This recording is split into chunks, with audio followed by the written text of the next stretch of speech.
warahmatullahi wabarakatuh. Waalaikumsalam warahmatullahi wabarakatuh. Oke, sebelum mulai kita lihat absensi dulu pada hari ini ada semua. Ada Bapak. Oke, ada semua sebutan selanjutnya kita sebelum belajar kita berdoa menurut agama dan masing-masing. Doa.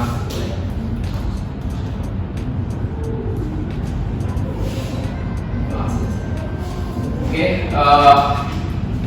baiklah pada hari ini sore hari kita melanjutkan perkuliahan yang mana materi ini itu tentang aplikasi enzim diagnostik, yang mana minggu lalu kita telah belajar tentang bagaimana satu enzim dimurnikan dan secara dimurnikan enzim tersebut dimobilisasi.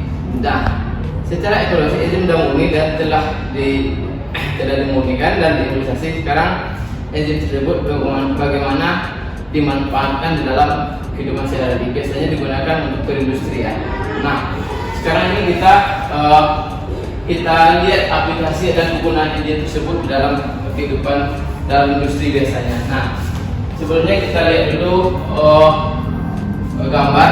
Nah, ada gambar di sini. Kita lihat sebelah sana itu ada gambar 1 dan gambar 2. Nah, kira-kira gambar 1 itu tentang apa? Apa yang bisa nampak di gambar 1 itu? Adanya luka. Kemudian sebelah gambar 2 tentang apa? Oke, cara mendeteksi daripada luka yang dapat ibu ini. Nah, kaitan gambar kedua ini apa sebenarnya? Tentang coba Randy apa? Diabetes. Tentang diabetes ya. Kan berarti orang diabetes ini apa yang terdapat dalam darah tersebut? Ada gula, kandungan glukosa dalam darah. Nah, glukosa tersebut bisa dideteksi dengan alatnya ini.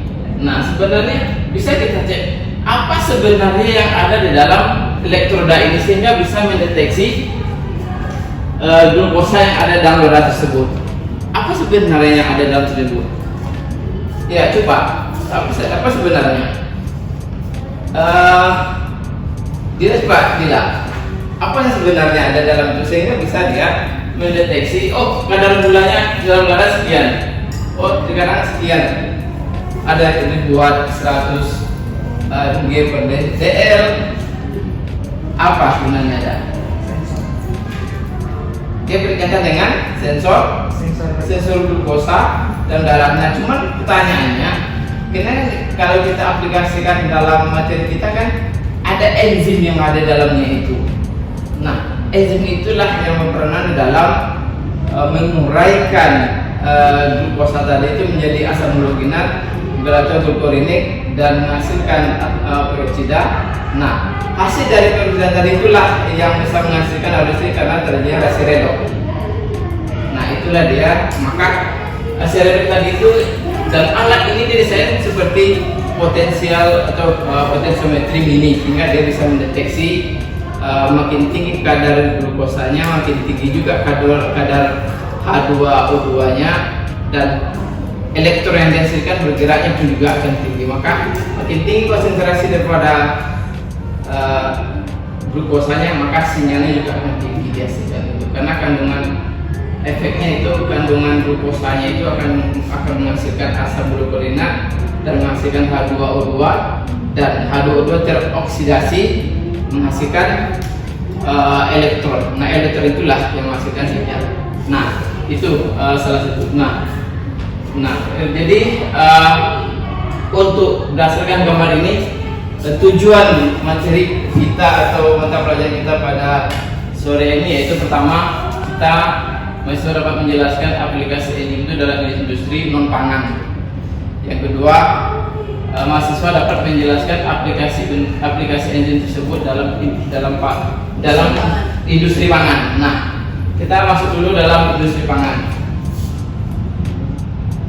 Nah, secara garis besarnya aplikasi enzim itu ada dua dalam industri non pangan dan industri pangan. Nah, kita untuk industri non tentang gambar sebelum tadi belum bisa juga. Berarti semua untuk Oke. pertanyaan kita. Iya, berarti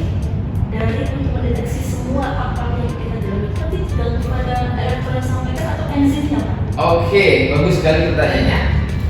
Bu Resti, ada yang mau menjawab? Mencoba menjawab nggak? Kita kembali ke gambar sebelumnya ya. Dari sini. Ya, ada yang kanker, ada yang ini. Oke, ada yang mau menjawab atau kawan-kawannya?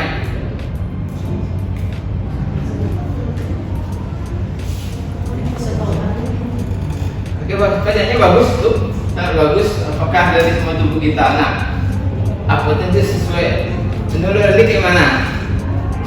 Coba jawab dulu. Kalau menurut ini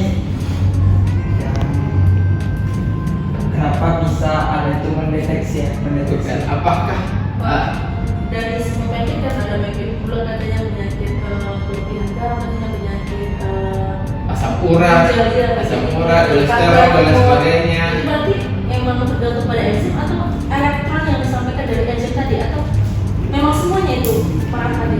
Oke, coba kalian dulu nanti saya bantu. Oke. Kalau menurut Randy itu kan kalau misalnya kita anggap kayak diabetes kan, kalau diabetes itu kan berarti kan ada glukosa ya di dalam darahnya itu. Nah, Oke. di dalam elektroda itu yang alat tadi itu kan dia pasti mempunyai alat sensor yang untuk mengetahui berapa sih kadarnya. Nah, sensor itu dari alat itu yang dimanfaatkannya itu adalah sensor elektroda glukosa oksidase yang mana itu Oke. yang mana itu ya enzim Ya. enzim dari glukosanya itu. Jadi kalau menurut Randy itu dapat dideteksi oleh enzimnya. Tapi tadi waktu menyampaikan dari enzim tadi dia kan dari yang menghasilkan elektron. Berarti yang ditangkap oleh alat itu kan elektronnya, gitu. Berarti otomatis semua dari penyakit yang ada dalam tubuh kita itu yang ditangkap bukan enzimnya, tapi malah elektronnya gitu. Ya, apakah elektron semua jenis dari enzim itu dari semua penyakit itu atau gimana? Oke. Gimana? Kalau Dira boleh juga jawab.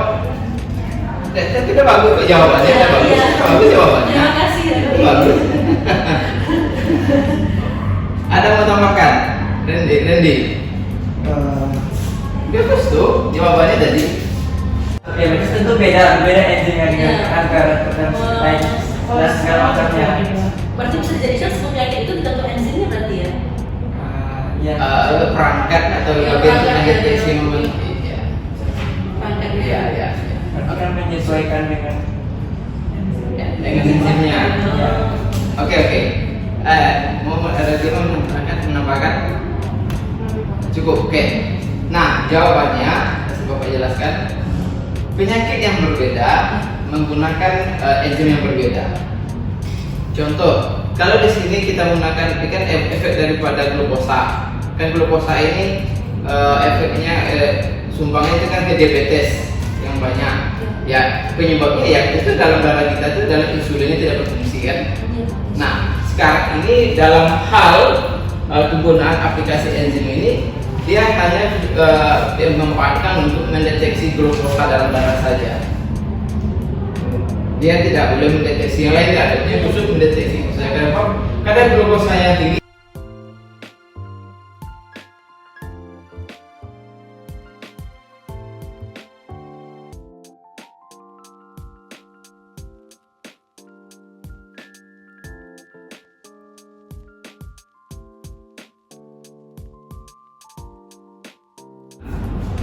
Belum? Rodia? Jadi? Oke? Nah, konsepnya adalah glukosa bereaksi dengan glukosa oksidase membentuk asam glukolinik dan H2 plus dan 2 elektron. Ya, konsepnya nanti hasil samping daripada ini ada ini. Iya, peroksida. Dan peroksida itulah yang jadi sangat redox dia. Inilah bisa menimbulkan reaksi pelepasan elektron itu sangat mudah ya. Di samping itu. Oke. Nah, kita lihat aplikasi daripada ini dalam beberapa jurnal dengan Mesoporus silica. Ini silica nanopartikel. Tapi tadi itu yang Bapak jelaskan itu adalah ada gold. Kalau di sini diganti dengan platinum. Tapi materialnya sama, silika juga. Prosesnya sama seperti itu. Karena platinum itu agak mahal sedikit. Oh, jadi perbedaannya cuma di harga. Iya, harga maka digunakan platinum seperti itu. Tapi sama bagusnya. Dari sinyal sama bagusnya. Sinyal sama bagusnya. Sinyal maksudnya dari sinyal daripada redox yang dideteksinya itu bagus. Dia di sana kalau tidak ada nanti ada nama. Nah, bagaimana Pak untuk mendapat sinyal yang berkuat? Biasanya ada lagi material redox bisa juga, misalnya ditambahkan dengan iya. Nah, itu adalah aplikasi enzim di dalam industri tadi, industri pembuatan sirup. Nah, ada pertanyaan tak sebelum kita ke petugas? Tidak, oke. Oke, ada kasus. Nah, kita buat aplikasi enzim dalam industri pembuatan sirup fruktosa dengan bahan dasar pati. Pembuatan sirup ini melibatkan beberapa enzim mulai dari tahap penguraian polisakarida menjadi monosakarida. Nah, pertama, silakan jelaskan secara ringkas pembuatan sirup tersebut. Kemudian, silakan jelaskan fungsi enzim yang terlibat dalam proses sirup tersebut. Nah, kemudian jelaskan reaksinya. Oke, dua kelompoknya langsung Bila dengan Resti dan ada Randy dengan Randy. Oke, silakan posting.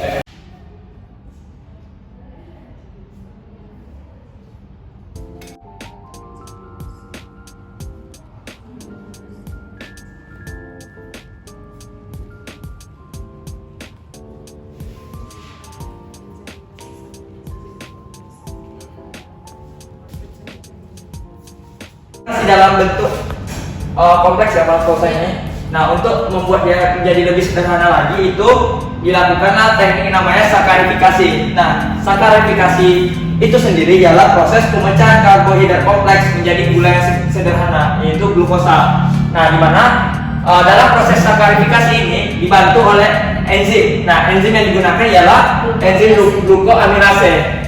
Nah, di sini setelah menjadi sirup glukosa, karena diinstruksikan kita untuk membuat fruktosa. Nah, untuk mengubah glukosa tadi menjadi sirup fruktosa, maka dilakukanlah isomerisasi di sini. Isomerisasi yaitu isomerisasi itu sendiri ialah proses mengubah glukosa menjadi fruktosa, di mana di sini dibantu dengan enzim yaitu enzim glukosa isomerase. Nah, sehingga didapatkanlah hasilnya itu sirup fruktosa. Namun di sini sirup fruktosa ini masih belum murni. Nah, perlu dilakukan pemurnian agar ternyata kenapa berbeda lama di 42 jam? Mungkin karena ada proses hidrolisisnya mungkin ya. Pemecahan airnya mungkin ya. Proses hidrolisis. Karena di sini kalau penelitian di maltosa juga dari maltosa menuju ke sirup fruktosa itu ternyata sakarifikasinya membutuhkan 48 jam. 48 jam itu ada proses hidrolisis juga, dan tidak hanya mengalami sakarifikasi, proses sakarifikasi tapi juga proses hidrolisis. Ya, dia banyak hal, banyak tahap-tahap lagi yang ada di sana itu dia butuh waktunya agak lama. 4 sampai 8 jam untuk menghasilkan sirup fruktosa yang murnian atau yang berkadar tinggi. Dan sebenarnya jam-jam cuma di proses sakarifikasi Di sini. Nah, secara garis besarnya memang proses pati menjadikan sirup tadi itu memang banyak faktor yang mempengaruhinya. Pertama, suhu pasti. Kedua, kondisinya seperti apa, mau cepat ya harus ditambah asam. Karena asam itu fungsinya yaitu adalah dalam proses pemutusan dari data daripada materi yang kita paparkan. Yang pertama, dari kelompok 2 sekarang saya simpulkan bagaimana menjelaskan aplikasi daripada enzim dalam industri non pangan. Jadi menggunakan benang manis apa? Contohnya? Oke, apa lagi? Satu asupran, satu plastron. Ternyata ditambahkan itu ada aku. Iya, karena untuk mempercepat tadinya. Oke. Dan hasilnya itu nanti Kak ada H2O2 reaksinya. Oke, H2O2 menghasilkan oksigen ditambah menghasilkan elektron yang dapat dideteksi oleh alat tersebut sehingga menghasilkan satu sinyal. Oke. Nah, bagaimana dengan kalau udah bidang industri non pangan, industri bidang pangan tadi dapat disimpulkan Pembuatan sirup. pembuatan. Pembuatan sirup tadi. Oke, dari pembuatan sirup tadi dari pati sampai. Jadi fruktosa. Oke, coba jelaskan tahapnya seperti apa? Yang pertama itu dari pati itu diubah dulu menjadi maltosa atau Oke. dari polisakarida diubah menjadi disakarida dengan bantuan enzim amilase.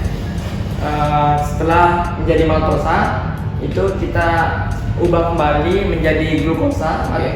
dengan proses sakarifikasi atau proses pemecahan karbohidrat kompleks menjadi gula sederhana Oke. dengan bantuan enzim glukoamilase. Oke. Nah, setelah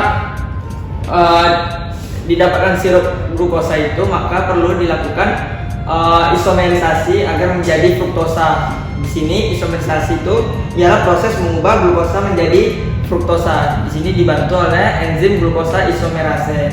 Oke. Nah, setelah didapatkan sirup fruktosa maka kita perlu dilakukan pemurnian terlebih dahulu agar mendapatkan sirup fruktosa yang berkadar tinggi, yaitu dengan proses pemurnian itu dengan rentang 4 sampai 8 jam. Oke, terima kasih. Nah, bagaimana refleksi hari ini, pembelajaran hari ini? Oke, enggak? Banyak yang boleh kami dapat. Oke, terima kasih. Tujuan selanjutnya silakan kita pelajari minggu depan tentang materinya tentang teknologi dan rekayasa genetika ya. Yang bisa. Oke, ada pertanyaan enggak sampai di sini sebelum kita tutup? Tidak ada.